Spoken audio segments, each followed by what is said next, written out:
Il est temps, à présent, de retrouver notre série sur les métiers en tension. Pendant la période des vendanges, 800 postes de vendangeurs-cueilleurs sont recherchés en Picardie.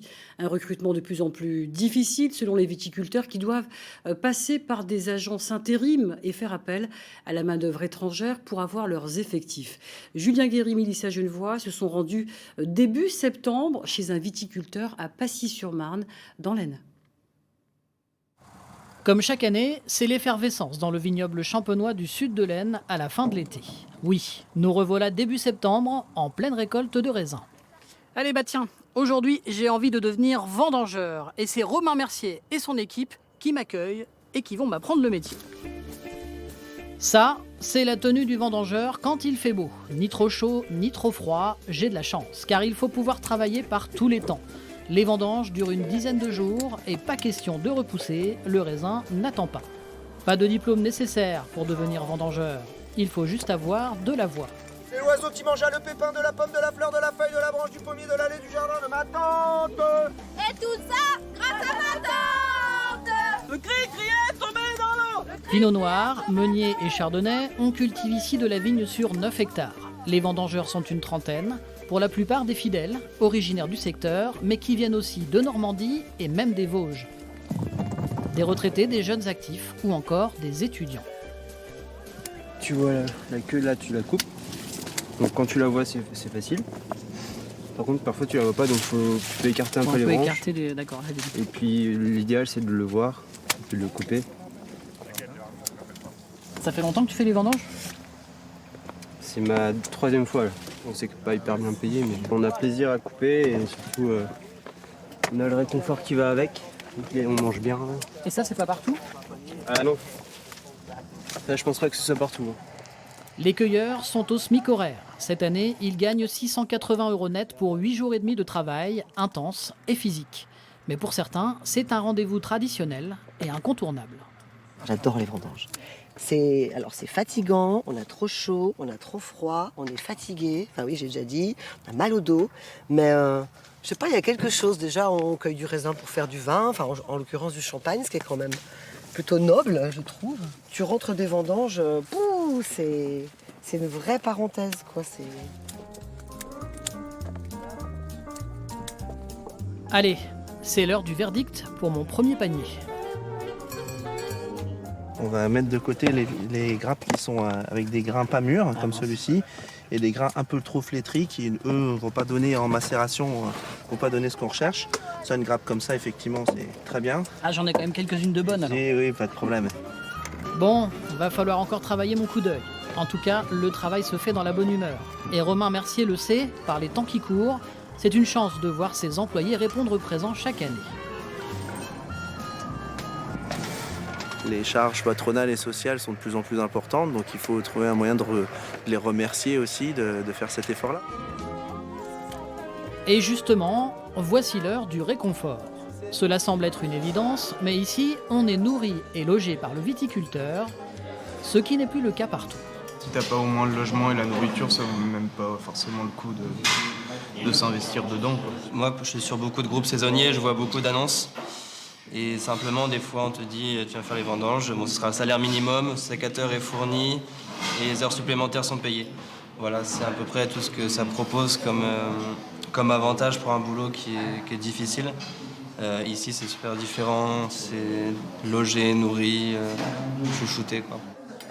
Marie-Jo se fait un point d'honneur à accueillir ses salariés dans les meilleures conditions qui soient, consciente des enjeux économiques. Elle remet en cause des normes d'hébergement de plus en plus strictes qui découragent d'autres viticulteurs. On accepte que des gens soient dans des camions, dehors, sans sanitaire, sans rien.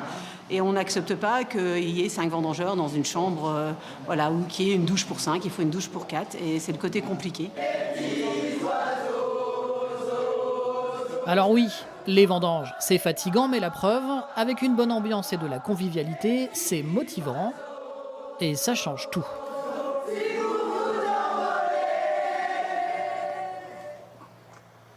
Julien, t'as pas fini, ils sont tous partis là.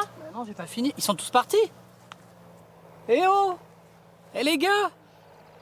Ouais, mais moi j'ai pas fini là.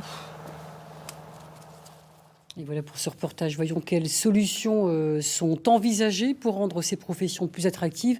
Avec Christophe Pernet, bonsoir. Vous êtes viticulteur et également membre du syndicat général des vignerons chez nos voisins de Champagne-Ardenne. Alors, il manque de main-d'œuvre, on vient de le voir. Et donc, est-ce qu'aujourd'hui, ce manque de main-d'œuvre devient un véritable problème au point de menacer l'activité de certains viticulteurs? C'est vrai, c'est vrai que c'est quelque chose auquel on s'attache beaucoup et qu'on surveille énormément parce que c'est de plus en plus important d'année en année et c'est de plus en plus difficile à effectivement recruter suffisamment de personnes pour faire la récolte. Et on l'a vu cette année avec une récolte assez abondante et de très très grande qualité. Les gens couraient après le personnel pour terminer la vendange. Donc, alors, Il faut dire que certains points sont mis en place, notamment, ça a été bien expliqué dans le reportage, où les gens qui hébergent ont plus de facilité quand même à recruter, parce qu'ils sont nourris, logés et choyés, on va dire. Et puis aussi, toutes les conditions de rémunération ont été prises pour que, à la fois, il y ait des heures supplémentaires, des heures complémentaires, qu'il y ait là, une prime d'assiduité, en tout cas une prime de fin de contrat pour aider effectivement à améliorer ces conditions. ce sont donc les pistes dans ce contexte, hein, donc de métiers en tension, les vendanges sont maintenant terminées. Qu'est-ce qui concrètement a coincé? Alors il faut savoir que, par exemple, pour le vignoble de l'Aisne qui représente près de 3400 hectares, on compte 3 personnes à l'hectare, il faut 10 000 personnes. Rien que pour cette région viticole champenoise, il faut 10 000 personnes. Et c'est vrai que le problème d'hébergement est le premier problème finalement, parce qu'à petit feu, à cause de la réglementation et du décret sur l'hébergement des travailleurs saisonniers, à cause de ce décret qui a été paru déjà il y a longtemps, mais disons que du durcissement de la position des fois de la directe vis-à-vis de ce décret, eh ben, les gens se découragent d'héberger les salariés. Et c'est vrai qu'après, on a recours à des saisonniers qui viennent, effectivement, comme ça a été souligné, des fois d'agences d'intérim, mais on n'a pas forcément suffisamment quand la récolte est assez belle ou très belle comme cette année. Alors donc, justement, quelles sont les solutions? Quelles sont les pistes? Vous l'évoquiez tout à l'heure, est-ce qu'il y a des pistes concrètes qui pourraient finalement essayer d'apporter une bouffée d'oxygène? On a déjà essayé, par exemple dans les Hauts-de-France, on a accepté que les contrats vendanges ne soient pas permettent d'être cumulés avec le RSA pour les gens qui sont demandeurs d'emploi et c'est un point positif puisque, ça ne remettait pas en cause le versement du RSA si les gens allaient travailler pendant 8 à 10 jours et donc, ça ne coupait pas ça ne faisait pas de coupure en tout cas dans cette allocation. Il y a des choses comme ça et aujourd'hui, on va essayer de travailler avec les services de l'État sur éventuellement un allègement des conditions d'hébergement qui aujourd'hui sont plus strictes que certains niveaux de chaînes d'hôtels. Merci beaucoup Christophe Pernet d'avoir accepté notre invitation.